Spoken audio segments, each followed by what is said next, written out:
Salut tout le monde, j'espère que vous allez bien. Je suis désolée pour le silence que j'ai observé depuis très longtemps sur cette chaîne.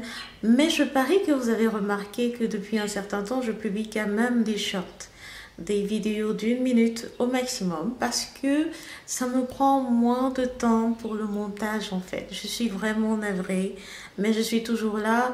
Et avant même que je ne me mette à faire ces shorts, je publiais des images.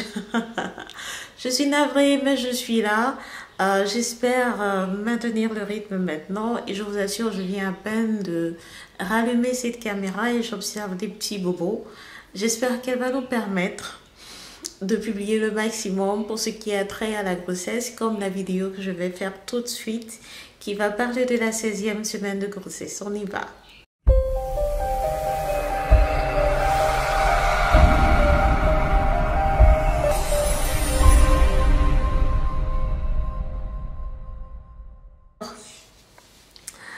Alors, la 16e semaine de grossesse, comme je le disais, je me rappelle des brûlures d'estomac. Les brûlures d'estomac mineures que j'avais, je pense avoir déjà mentionné le fait que la tomate me brûlait. Et il fallait tout le temps que je m'asseye de manière un peu propped up. Donc, il fallait que j'ai le dos relevé et que je puisse constamment boire. Ce que j'ai réalisé pendant la grossesse, c'était que lorsque je prenais de l'infusion d'aneth, par exemple, je la faisais bouillir et que je buvais, ça m'allégeait un peu les brûlures d'estomac, tout également en prenant de l'estragon. Vous allez trouver l'estragon dans les grandes surfaces sous forme de... c'est comme des petites bouteilles. Vous allez retrouver les feuilles sèches. Chez nous, il n'y en a pas tellement, mais si vous êtes dans les pays développés, la France, etc., vous pouvez en avoir en version fraîche que vous allez faire infuser et boire. Pour ce qui est des brûlures d'estomac, ça va vous aider tout au long de la grossesse. Donc, il y avait les brûlures d'estomac que j'avais, mais dans mon cas, elles ont été là jusqu'à la fin de la grossesse, ce qui n'est pas très évident. Donc, en plus, par exemple, de prendre des médicaments comme Gaviscon, par exemple, que je prenais de temps à autre, vous pouvez donc vous rabattre sur... Non, pas vous rabattre, vous pouvez les inclure, ces astuces naturelles, parce qu'elles sont moins nocives en termes d'effets secondaires que de prendre les médicaments tout le temps, pendant la grossesse d'ailleurs. En plus d'avoir l'estomac qui brûlait, j'avais également la sensation d'avoir des éclairs dans la poitrine. Pendant cette semaine, ça me brûlait, ça tirait d'un côté à l'autre et je me posais des questions. Mais au final, c'est passé tout simplement. Donc si cela vous arrive également, ça pourrait passer. Mais si ça persiste, je vous conseille de voir un gynécologue ou alors d'aller vers votre médecin traitant. Alors, mal de dos. Mal de dos mineur, ça, comme je l'ai dit à la femme enceinte que je suis en train de suivre présentement, ça peut arriver parce que quoi, le corps il est en chantier, parce qu'il est en train de préparer la maison de votre futur bébé. Donc, il faut se ménager, ne pas porter des charges lourdes. J'évitais beaucoup de le faire, quoique je faisais de l'exercice qui me permettait de préparer mon corps à la prise de poids du bébé. Donc, il y a des exercices. Est-ce que je pourrais en retrouver? Si j'en retrouve, je vais également vous partager les exercices que je faisais à cette semaine pour que vous puissiez les reproduire dans le confort de votre maison.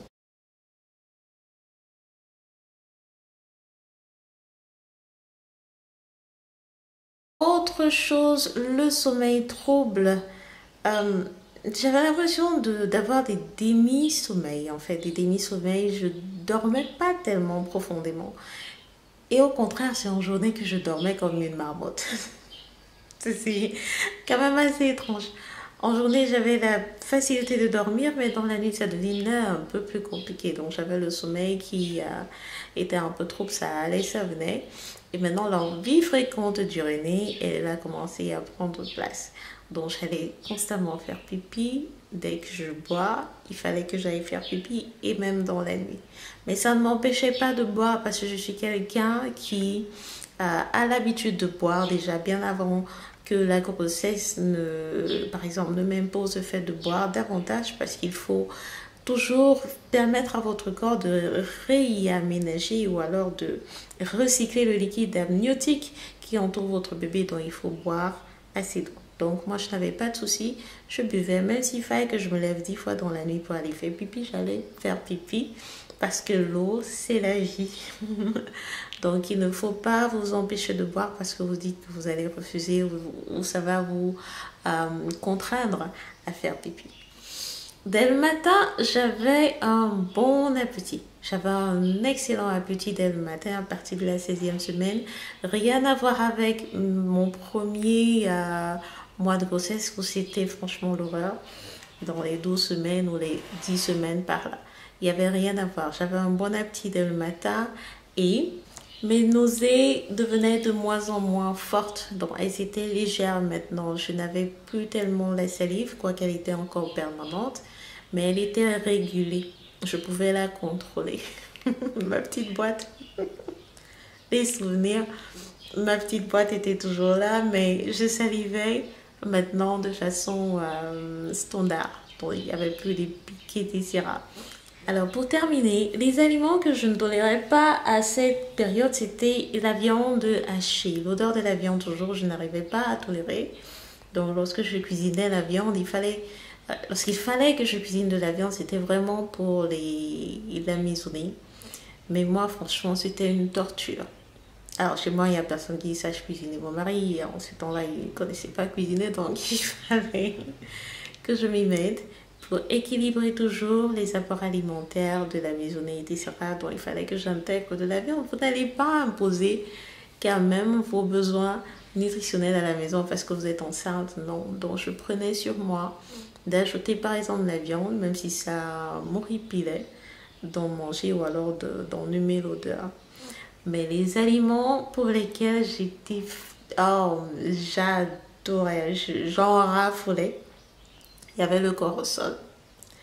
J'envoyais ma fille acheter du corosol tout le temps et j'en mangeais quasiment chaque matin. Donc, il m'en fallait une bonne réserve dans la maison pour que je puisse en prendre le matin. C'était comme mon petit-déj incontournable à une période.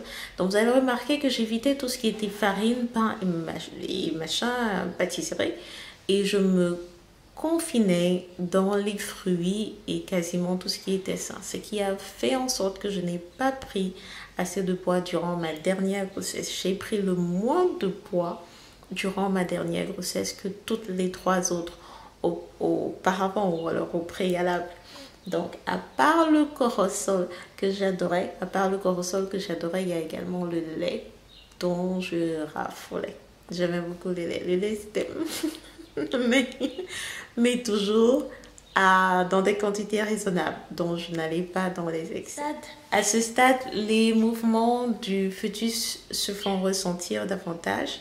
Je commence à le sentir bouger un peu de gauche à droite, etc. C'est une sensation tellement agréable. Ça me ravive les souvenirs. C'est émouvant. Donc, le fœtus, il bouge un peu plus. Et également, à ce stade, je continue de boire. Comme je disais tout à l'heure, je bois mi-chaud à chaud, toujours. Et je me sens bien. Alors, c'était tout aujourd'hui pour la journée ou la semaine 16, pardon, pour la semaine 16 de grossesse. Je ne sais pas si au courant de cette journée, je pourrai encore filmer. On va faire comme ça, hein, au fur et à mesure du temps que j'aurai. Si je vais vous publier cela quasiment en disant on va faire comme ça de toute façon. L'essentiel c'est que vous ayez du retour par rapport à la grossesse et si jamais vous avez des questions, je suis là, vous pouvez poser. Prenez soin de vous toujours d'abord et chouchoutez-vous parce que vous portez la vie. Bye.